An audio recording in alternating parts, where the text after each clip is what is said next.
Bom, hoje nós vamos descobrir a alegria de servir e, contrariando uma das regras mais importantes da retórica, eu já vou falar para vocês um dos pontos que eu fiquei mais empolgado. Não sei se vai empolgar vocês, mas um dos pontos mais interessantes nessa meditação, que foi eu ter descoberto que há uma relação íntima entre servir e adorar.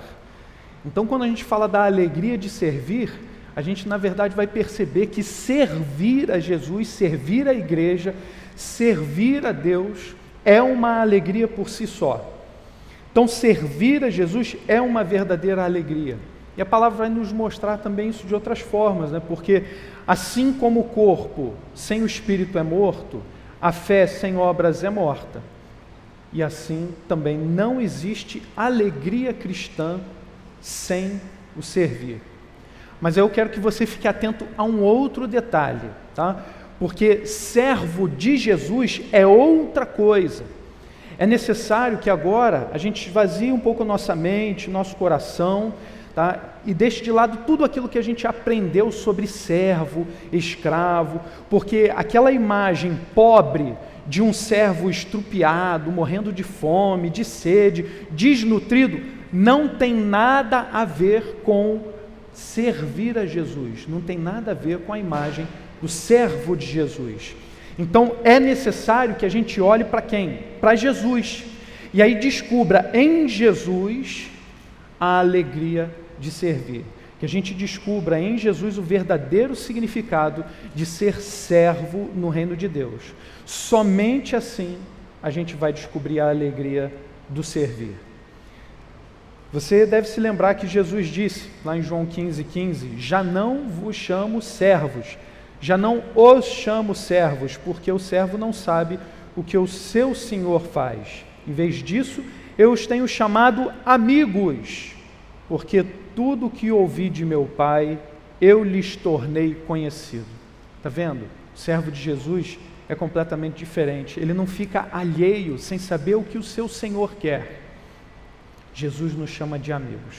Então vamos entender melhor tudo isso, servir a Jesus e essa alegria de servir a Jesus, através de um dos episódios mais bonitos do ministério de Jesus, o lava-pés.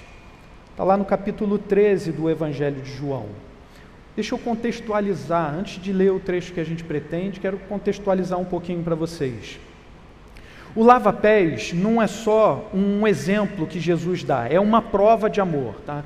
Jesus estava preparando os discípulos para o momento mais crítico, a sua crucificação. E logo no início do capítulo diz que Jesus os amou a todos e amou-os até o fim. Jesus, ele sabia o que passaria, ele tinha consciência daquele momento.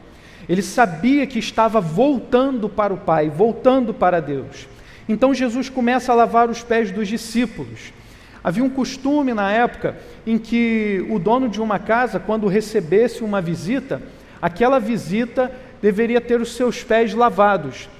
O costume era feito, lavar os pés era realizado por um servo, por um escravo da casa.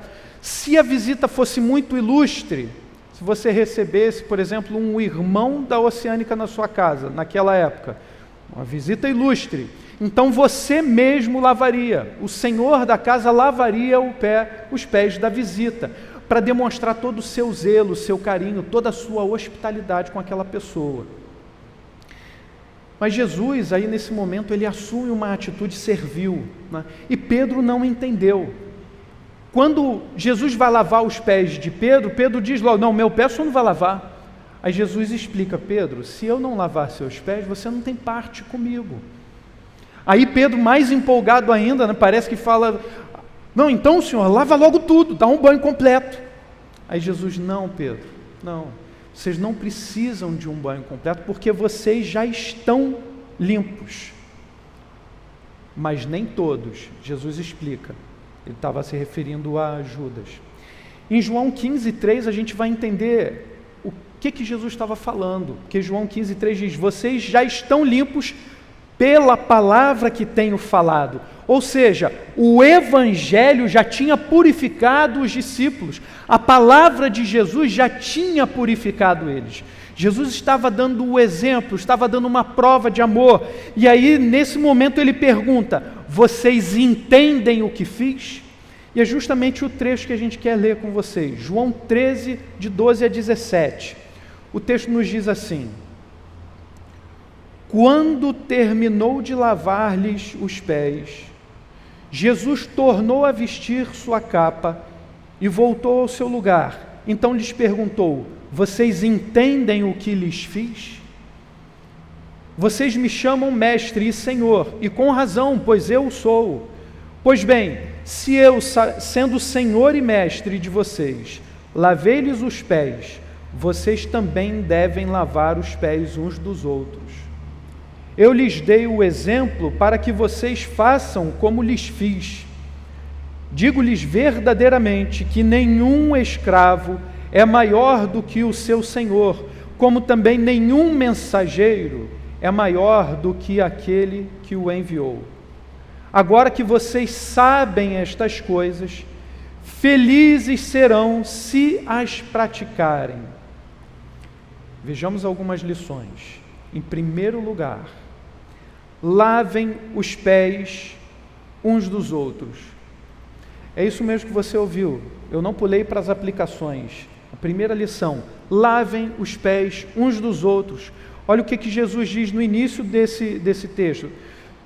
João 13, do verso 12 a 14.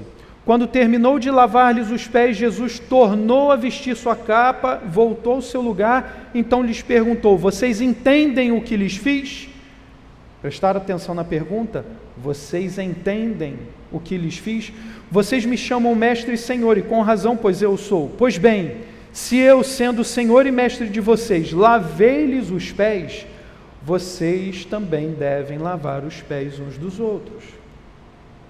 Eu aproveito para fazer a mesma pergunta que Jesus fez aos discípulos, faço para cada um de nós. Nós entendemos o que Jesus fez? O que é lavar os pés? Lavar os pés aqui dos discípulos é uma ordem. Lavar os pés dos discípulos não é uma sugestão de Jesus, não é uma opinião que Jesus dá para a avaliação dos discípulos, dos apóstolos, para que então eles vejam o que farão. Ele dá uma ordem: lavem os pés uns dos outros. Em segundo lugar, lavar os pés dos discípulos é um exemplo de humildade e um modelo de serviço. Nós servimos uns aos outros em humildade. E terceiro lugar, lavar os pés dos discípulos é uma prova de amor. A gente deve declarar o amor que nós temos a Jesus através das ações. Não basta simplesmente falar: eu te amo, eu amo a Jesus. É preciso mostrar através de ações. Nós temos que agir, lavar os pés uns dos outros. É isso que a gente tem que fazer, servir uns aos outros em humildade. É essa a prova de amor que o mundo precisa ver na igreja. O amor com que a gente se trata, o amor com que nós cuidamos uns dos outros. Essa é a prova de amor que o mundo precisa ver em nós, que precisa ver na igreja. Segunda lição: nosso modelo é Jesus. Os dois versos seguintes, João 13, 15 e 16, nos dizem: eu lhes dei o exemplo para que vocês façam como lhes fiz. Digo-lhes verdadeiramente que nenhum escravo é maior do que o seu senhor, como também nenhum mensageiro é maior do que aquele que o enviou. Nós fomos chamados para sermos iguais a Jesus, seguirmos Ele como modelo, nem mais nem menos. Somente Jesus é o nosso modelo. Ninguém, absolutamente ninguém, nem nada pode ocupar o lugar de Jesus na nossa vida. Eu sei que em João 14:12, você deve estar lembrando desse texto, Jesus diz: digo-lhes a verdade, aquele que crê em mim fará também as obras que tenho realizado, fará coisas ainda maiores do que estas, porque eu estou indo para o Pai. Mas note bem que Jesus em nenhum momento diz que nós seríamos maiores do que Ele. Comparativamente, se você pegar o exemplo de Pedro pregou, 3.000 se converteram. Prega de novo, 5.000 se converteram. Jesus pregou, milhares de pessoas se converteram, mas ao seu redor, imediatamente, as pessoas estavam querendo matá-lo. Não é que nós seremos mais que Jesus, mas é o poder de Jesus, o poder do Espírito Santo operando em nós. Basta que nós sejamos como nosso modelo. Ele é quem nos enviou como mensageiros. Ele é o Senhor, Ele é o modelo. E aí, por causa desse nosso apego a Jesus, é que nós também somos tão apegados à palavra. Caso contrário, se você não for apegado a Jesus, não for apegado à palavra, a esse modelo de perfeição, você vai criar o Jesus de acordo com a sua cabeça, de acordo com o seu coração. Cabeça e coração que ainda luta contra o pecado. Aí a gente recria Jesus à nossa imagem e semelhança, como alguns têm feito hoje em dia, usando o nome de Jesus para suas plataformas políticas. Terceira lição: seremos felizes se servirmos. Olha o verso 17 de João 13. Agora que vocês sabem estas coisas, felizes serão se as praticarem. Você sabe, mas você só vai ser feliz se você colocar em prática, se você praticar, se você agir. Saber não tem nenhum valor se ele não é colocado em prática, e no nosso caso, saber do alto. Saber que o único caminho é Jesus, o caminho, a verdade e a vida é Ele. E assim nós colocamos em prática tudo aquilo que Ele ensinou. E a palavra usada aqui é muito bonita, makarioi. O grego tem palavras bonitas, assim como o português, felizes. Makarioi significa não somente felizes, mas também abençoados. Dentro de todo o contexto da teologia cristã, a gente sabe que esse felizes, esse abençoados aqui, significa que nós não apenas vivemos num novo estado, nós estamos felizes porque servimos, não, nós somos felizes, nós somos abençoados, de maneira tal que por onde nós andarmos, por onde nós formos, nós levamos essa felicidade, nós levamos a bênção. Seremos felizes se servirmos. Você leva essa felicidade, você leva essa bênção. Seremos felizes se servirmos, e servir nos dá vida. Deus nos fez para isso, para servirmos, e é servindo que sentimos, como nós cantamos, a vida correndo em nossas veias. Sentimos a vida em todas as suas cores. Resultado, como nós cantamos na mesma música: eu só quero viver para você, Jesus. Eu só quero viver para você. Nós só seremos felizes se servirmos. Essa alegria, essa disposição de vida que eu vejo em muitos irmãos aqui da igreja, não conheço todos pessoalmente, eu vi essa mesma alegria nas pessoas que me atenderam no hospital, nos técnicos de enfermagem. Eu quase dei um glória a Deus porque não precisava evangelizar ninguém, mas não estava dando glória porque não precisava evangelizar, mas porque as pessoas que me cercavam, vindo com simpatia, com amor, com todo zelo, cuidando no momento de maior fragilidade em que eu estava, eram evangélicas, estavam servindo a Jesus e serviam com alegria, iam lá para fazer as coisas menos charmosas que a gente pode imaginar, mas estavam servindo com alegria, levavam disposição, ânimo, por causa de Jesus. E essa alegria é sentida quando nós servimos. Por que que aquelas pessoas serviam com alegria? Porque elas experimentaram o amor do nosso Pai. Por que nós servimos com alegria? Porque nós experimentamos o mesmo amor. Você quer experimentar isso? Você tem que servir. Tem que servir. Seremos felizes se servirmos. Isso é promessa de Jesus. E é assim que eu quero que você continue comigo vendo as aplicações. Primeira aplicação: descubra a alegria de servir servindo. É simples assim. Parece que eu estou chovendo no molhado, mas é isso mesmo. É inevitável, gente. Nós só descobrimos a alegria de servir servindo. Não tem outro modo. Não adianta ficar falando que gostaria de ser como os irmãos do serviço. Ó, coisa linda, os amarelinhos, poxa.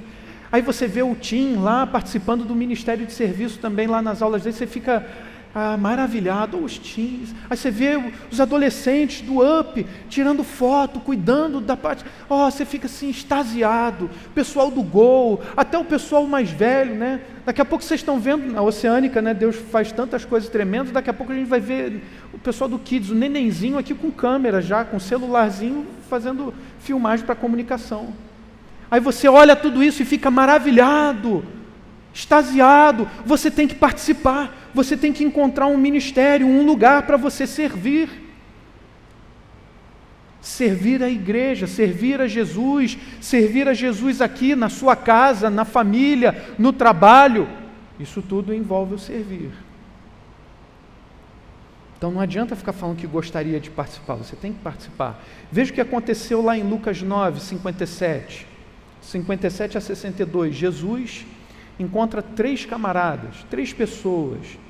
E quando estavam andando pelo caminho, verso 57, um homem lhe disse: eu te seguirei por onde quer que fores. Jesus respondeu: as raposas têm suas tocas e as aves do céu têm seus ninhos, mas o Filho do homem não tem onde repousar a cabeça. Aí Jesus vai dizer a um outro. A outro disse: siga-me. Mas o homem respondeu: Senhor, deixa-me ir primeiro sepultar meu pai. Jesus lhe disse: deixe que os mortos sepultem os seus próprios mortos. Você, porém, vá e proclame o reino de Deus. Ainda outro disse, vem o terceiro e falou para Jesus: vou seguir-te, Senhor, mas deixa-me primeiro voltar e me despedir da minha família. Jesus respondeu: ninguém que põe a mão no arado e olha para trás é apto para o reino de Deus. Gente, os 3 homens aqui deram desculpas esfarrapadas. Eles estavam tentando esconder a sua falta de compromisso. Eles não queriam, de fato, servir nem seguir a Jesus. Eles estavam fazendo um teatro. Então preste atenção, a gente só descobre a alegria de servir servindo. E servir é estar à disposição de Jesus. Isaías, por exemplo, lá no capítulo 6, é relatada a visão que ele teve, né? Uma visão maravilhosa de Deus. E aí depois daquela visão até da santidade do Senhor, o próprio Deus diz: quem enviarei? Quem irá por nós? Então Isaías, ele responde imediatamente: eis-me aqui, Senhor, envia-me. Qual é a resposta que você dá a Jesus? A vocação que Ele deu a você, ao chamado para o serviço. Gente, mãos à obra, erga as mangas, vamos trabalhar, não tem como ficar parado. Você vai descobrir que enquanto limpa as cadeiras aqui para os irmãos virem para o próximo culto, os sorrisos, a satisfação, o bem-estar, a renovação do espírito acontece. A alegria está presente ali no serviço. Ao direcionar a câmera, né, você serve e descobre também que a alegria de transmitir esse momento precioso para outras vidas. Olha que riqueza. Ao apertar um botão, a ajustar o tema da luz, os serviços mais simples que a gente puder imaginar, feitos dentro da igreja, fora da igreja, dentro da sua casa, no seu trabalho, por onde quer que você ande, nós serviremos a Jesus.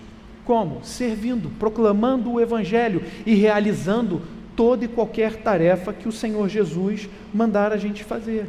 Assim é que a gente descobre a alegria de servir, não tem outro jeito.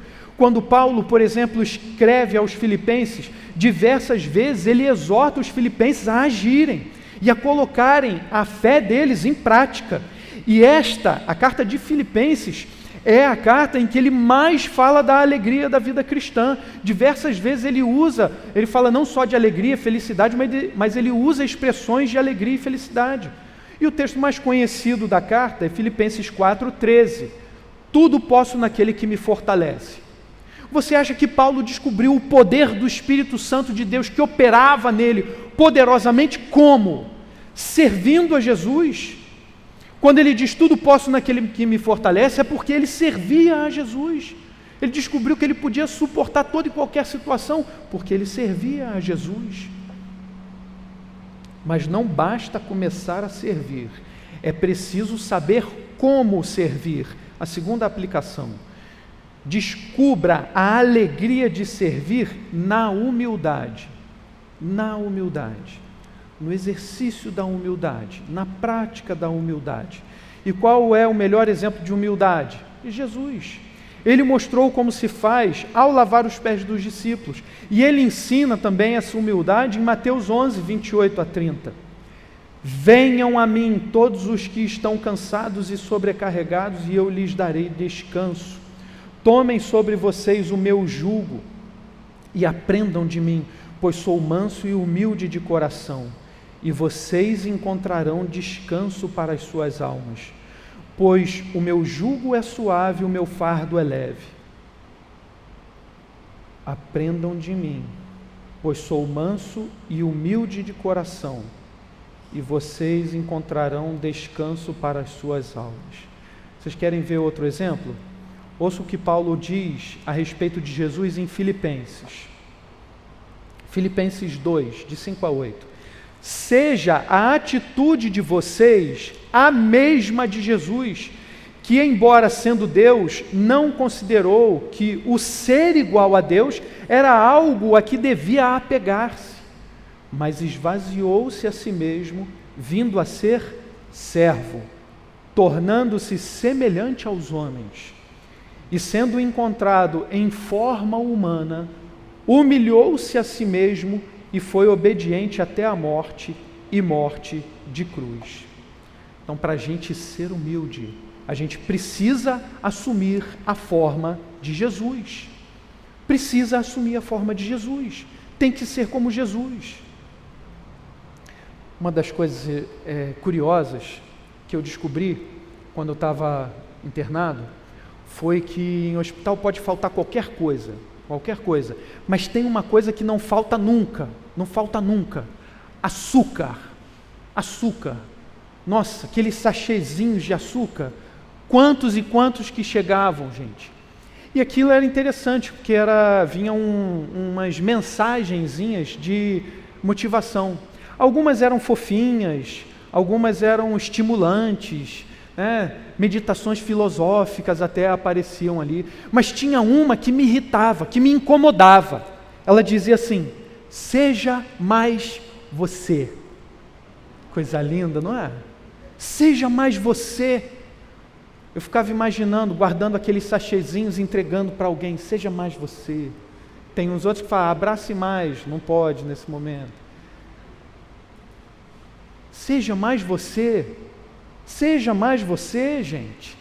Gente, essa é uma pergunta altamente filosófica.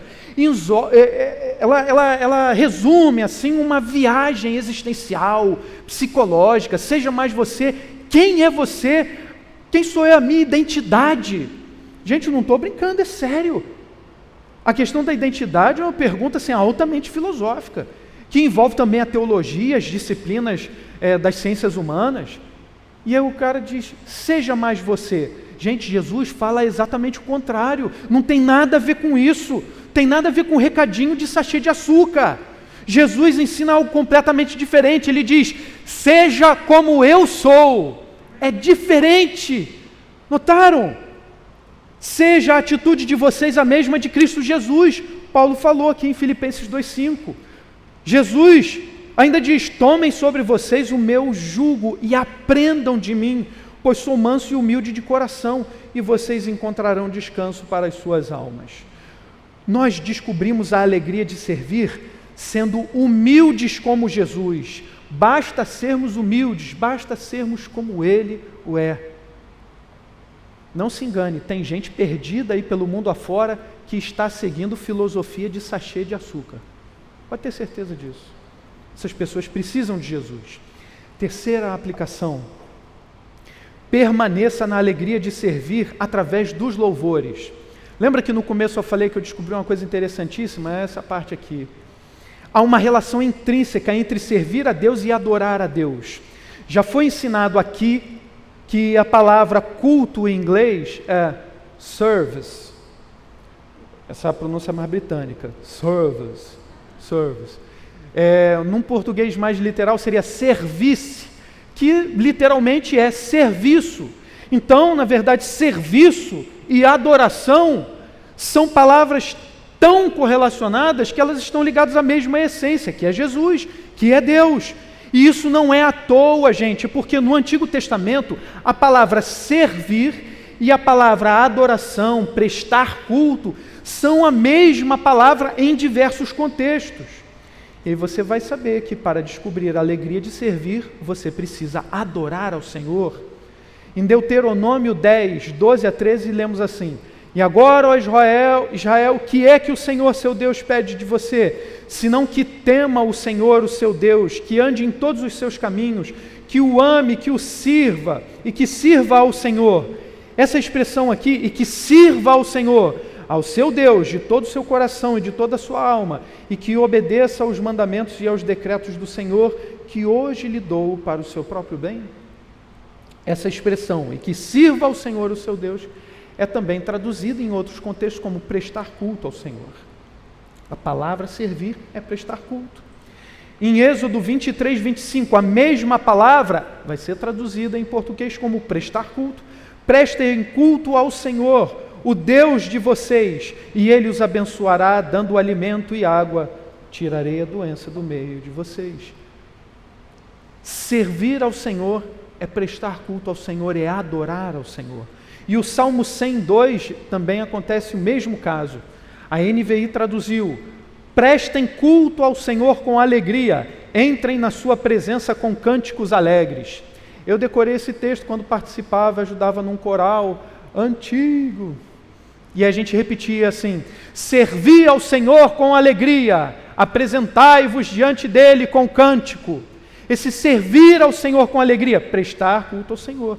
Então, quando você presta um serviço ao Senhor, você está adorando ao Senhor, você está glorificando o nome do Senhor. Então, nós servimos ao adorar e adoramos ao servir. Gente, eu creio que é impossível não encontrar nenhuma área em que você possa servir a Jesus de maneira especial, aqui na igreja, na sua casa, em qualquer lugar que você esteja. Mas se você conseguir essa façanha, não encontrar nenhum lugar para servir, lembre-se que adoração é serviço. Então permaneça na alegria de servir através dos louvores, através da adoração. E por fim, nossa quarta aplicação: ame sem medida, sirva sem medida. Jesus, o Senhor do universo, se colocou aos pés de homens sem poder algum. Homens humildes, homens que não tinham nenhuma riqueza, e lavou os pés deles. Gente, não tem mistério na alegria de servir, não tem mistério. Basta amar sem medida e servir sem medida. Em João 15 nós lemos o verso 12: o meu mandamento é este, amem-se uns aos outros, como eu os amei. Ninguém tem maior amor do que aquele que dá a sua vida pelos seus amigos. Jesus amou sem medida, e a gente viu que em tudo a gente tem que imitar a Jesus. Então a gente tem que amar sem medida também.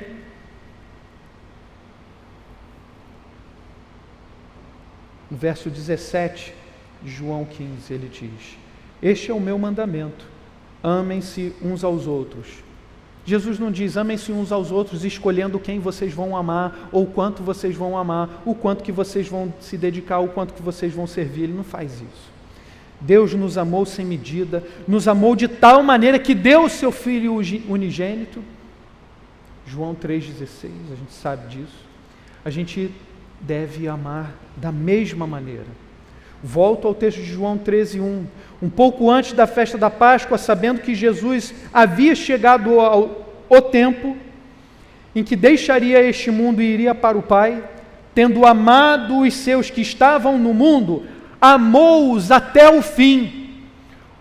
É como se aqui João estivesse dizendo para a gente assim: Jesus amou-os até o fim, Jesus amou-os até as últimas consequências, e Ele entregou a sua própria vida,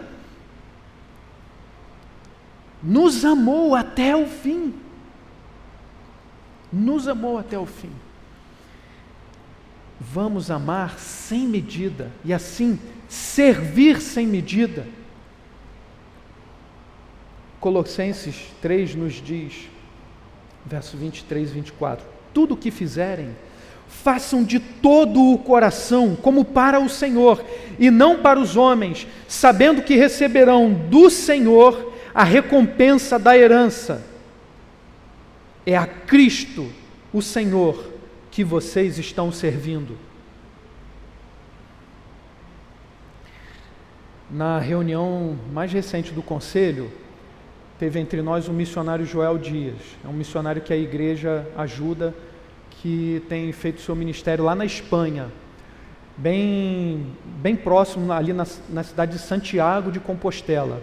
Alguns de vocês já devem ter ouvido falar, porque o caminho de peregrinação cristão, católico, né, bem antigo, caminho de Santiago, é uma das rotas de peregrinações lá da Europa mais famosas, talvez a mais famosa. E milhões de pessoas visitam, fazem esse percurso. E pessoas de diferentes credos, não são só cristãos não, até ateus. E aí numa dessas casas em que o missionário Joel, o pastor Joel, ele coopera, é uma casa assim muito especial, um albergue, né, que recebe os peregrinos. Eles vão caminhando, a caminhada é longa, 800 quilômetros, tá? Então tem vários albergues em que os peregrinos usam para fazer suas refeições, descansar, no dia seguinte eles continuam, seguem caminho. E aí nesta casa, eles fazem como um ministério, né, de maneira evangelística, eles fazem o melhor serviço que eles podem. É tudo de graça e tudo 5 estrelas. O pastor Joel estava falando para a gente que é tudo assim muito top, mesa farta e tudo de graça. Comida, bebida, tudo assim maravilhoso para os peregrinos. E aí num dia desse chegou um lá, tirando onda, dizendo: fiz o caminho 29 vezes, mas sou ateu, não venha com esse papo aí não. E a casa toda de cristãos, eles usam aquele lugar para evangelizar. E ele continuava, ficava meio de longe, o pessoal fazia uma dinâmica, alguma coisa mais alegre, legal, aí ele sentia que aquilo era talvez alguma pregação, sei lá, um modo de envolver, ele ficava de fora, né? E aí se orgulhava, fiz o caminho 29 vezes, e ele vendo todo aquele serviço, as pessoas trabalhando, fazendo tudo do bom e do melhor, e de graça, oferecendo isso para os peregrinos. Aí lá pelas tantas, o pastor que administra a casa virou para ele e falou assim, ele falou: fiz o caminho 29 vezes, aí ele falou: agora só falta conhecer o dono do caminho. Ele dizia: conheço bem o caminho, agora só falta conhecer o dono do caminho. Ele só falou isso e saiu, pastor. No dia seguinte o cara sumiu. Cadê o peregrino? Cadê o cara? Cadê o ateu? Quando eles olharam no livro de registro, ele escreveu assim: fiz o caminho 29 vezes, não vou terminar dessa vez, porque eu aqui conheci o dono do caminho. Aquela pergunta do pastor só arrematou aquilo que todos na casa estavam mostrando: o serviço ao Senhor. Tudo o que fizerem, façam de todo o coração. É a Cristo o Senhor que vocês estão servindo. Então, sirva de todo o coração. Ame sem medida, sirva sem medida. Irmãos, eu quero encerrar essa meditação de hoje lembrando a vocês esse percurso que nós fizemos de grandes, diversas descobertas, que encheram o nosso coração de um conhecimento bíblico, conhecimento do alto, mas é um conhecimento que afaga, nos enche do amor de Deus. Você descobriu várias coisas, e o que é que você vai fazer com isso? Nós descobrimos o poder do jejum, nós aprendemos que a essência do jejum cristão é deleitar-se na presença de Deus, mais do que em qualquer banquete. Nós descobrimos a graça da oração, descobrimos que a oração é um presente divino, é uma oportunidade de comunhão com Deus, cuja graça está em podermos chamar Deus, o Todo-Poderoso, de Pai. E quanto mais priorizamos a vida de oração, mais ficamos parecidos com Jesus. Descobrimos o prazer de ofertar. Descobrimos que ofertar é uma decisão de fidelidade, um exercício de santificação, no qual a gente se desapega dos bens materiais, não caímos em idolatria e nos apegamos ao Senhor de todas as coisas, ao nosso Pai. Nós descobrimos a bênção da comunhão, descobrimos que a missão da igreja é levar a mensagem da vida eterna. A igreja é a estratégia de Deus, plantada por Deus, para que a humanidade encontre a Jesus. E como membros do corpo de Cristo, nossa vida depende da comunhão que nós temos uns com os outros. Juntos nós somos mais fortes. Vimos que a solidão é uma escolha tola, portanto busque intensamente a comunhão com os seus irmãos. Descobrimos a honra de evangelizar, o valor, a honra e o resultado de evangelizar. O valor é que o evangelho é mais valioso que a nossa própria vida. A honra de evangelizar consiste em levar as pessoas ao seu objetivo final, a glorificarem o Deus vivo e verdadeiro. Ou seja, a grande comissão que nós realizamos juntos com Jesus, cujo resultado é uma vida que respira, que pulsa, que ama o Evangelho.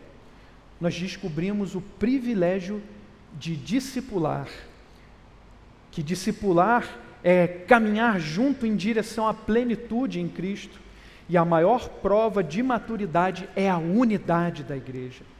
Discipular é um privilégio porque produz maturidade, unidade e conduz a igreja ao crescimento. E nós descobrimos a alegria de servir. Experimentamos a alegria de servir em tudo o que fazemos, quando fazemos para Deus de todo o coração. Amém? Vamos orar. Bendito Deus, amado Pai, muito obrigado, Senhor. Ó Deus, quantas descobertas o Senhor trouxe a nós.